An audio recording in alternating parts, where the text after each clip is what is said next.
Pembacaan dari surat Rasul Yakobus. Saudara-saudara, janganlah kalian bersungut-sungut dan saling mempersalahkan agar tidak dihukum. Turutilah teladan penderitaan dan kesabaran para nabi yang telah berbicara dalam nama Tuhan. Sesungguhnya kami menyebut mereka berbahagia, yaitu mereka yang telah bertekun. Kalian telah mendengar ketekunan Ayub, dan kalian tahu apa yang akhirnya disediakan Tuhan yang Maha Penyayang dan penuh belas kasih. Tetapi saudara-saudara, yang terpenting ialah janganlah kalian bersumpah demi surga maupun demi bumi ataupun demi sesuatu yang lain. Jika ya, hendaklah kalian katakan ya. Jika tidak, hendaklah kalian katakan tidak, agar kalian tidak terkena hukuman. Demikianlah sabda Tuhan. Syukur kepada Allah. Tuhan bersamamu Dan bersama rohmu. Inilah Injil Yesus Kristus menurut Markus. Dimuliakanlah Tuhan. Pada suatu hari Yesus berangkat ke daerah Yudea dan ke daerah seberang sungai Yordan. Di situ orang banyak datang mengerumuni dia, dan seperti biasa Yesus mengajar mereka. Maka datanglah orang-orang Farisi hendak mencobai Yesus. Mereka bertanya, "Bolehkah seorang suami menceraikan istrinya?" Tetapi Yesus menjawab kepada mereka, "Apa perintah Musa kepadamu?" Mereka menjawab, "Musa memberi izin untuk menceraikan dengan membuat surat cerai." Lalu Yesus berkata kepada mereka, "Karena ketegaran hatimulah Musa menulis perintah untukmu. Sebab pada awal dunia Allah menjadikan mereka pria dan wanita.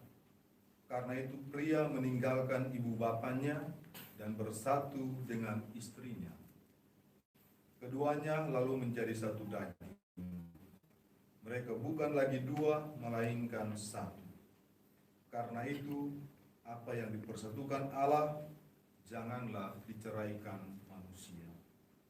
Setelah mereka tiba di rumah, para murid bertanya pula tentang hal itu kepada Yesus. Lalu Yesus berkata kepada mereka, "Barang siapa menceraikan istrinya lalu kawin dengan wanita lain, ia hidup dalam perzinahan terhadap istrinya itu. Dan jika istri menceraikan suaminya lalu kawin dengan pria yang lain, ia berbuat zina." Demikianlah sabda Tuhan. Terpujilah Kristus. Bapak Bosku, para pastor, saudara-saudari yang terkasih, lewat sabda hari ini Tuhan berbicara kepada kita tentang kesetiaan dan komitmen dalam persahabatan dan dalam perkawinan. Dewasa ini kesetiaan dan komitmen permanen semakin sulit. Tidak sedikit persahabatan berakhir dengan pengkhianatan, komitmen perkawinan berakhir dengan perpisahan, bahkan bercerai. Padahal sebuah pernikahan menyatukan dua orang yang saling mencintai. Dan umumnya semua terasa bahagia, terasa indah di awal. Namun seiring berjalannya waktu, kerap muncul berbagai persoalan dalam pernikahan, dan sebagian mampu bertahan, sebagian memilih untuk bercerai atau berpisah. Perkawinan adalah persekutuan hidup yang tetap antara seorang laki-laki dan seorang perempuan. Karena Tuhan sendirilah yang mempersatukan, sehingga tidak boleh dipisahkan atau diceraikan oleh manusia. Hal ini sudah sering kita dengar dan kita semua pasti sudah tahu. Namun kita juga tidak bisa menutup mata akan adanya banyak perceraian, termasuk dilakukan oleh pasangan-pasangan Katolik. Memang suami istri yang bercerai boleh dikatakan mereka telah gagal dalam membangun keluarga dan menghayati sakramen perkawinan. Meskipun demikian, bagaimanapun juga berkat sakramen baptis yang telah mereka terima, mereka tetaplah anggota gereja. Mereka tidak terpisah dari gereja, dan gereja akan tetap berusaha untuk merangkulnya sebagai putra-putrinya yang terkasih. Dalam Familiarus Constitution nomor 84, Santo Yohanes Paulus II menegaskan agar suami istri yang sudah bercerai tetap berpartisipasi dalam hidup gereja, mendengarkan sabda Allah, bertekun dalam doa, beramal kasih, dan mengikuti misa kudus, walaupun bagi mereka yang setelah bercerai lalu menikah lagi dilarang untuk menerima komuni suci.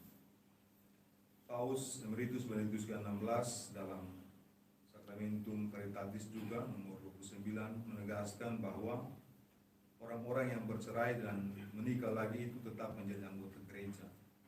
Dengan keprihatinan khusus, gereja mendampingi mereka dan mendorong mereka untuk menghayati sepenuh mungkin kehidupan Kristus lewat partisipasi yang teratur dalam misa, meskipun tanpa menyambut komuni dengan mendengarkan sabda Allah, melakukan adorasi, doa, partisipasi dalam kehidupan komunitas, mendedikasikan diri pada pelayanan amal, karya tobat, dan komitmen kepada pendidikan anak-anak mereka.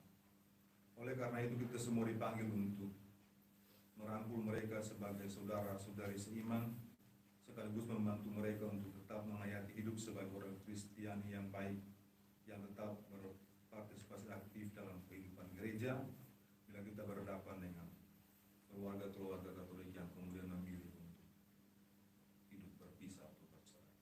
Semoga demikian.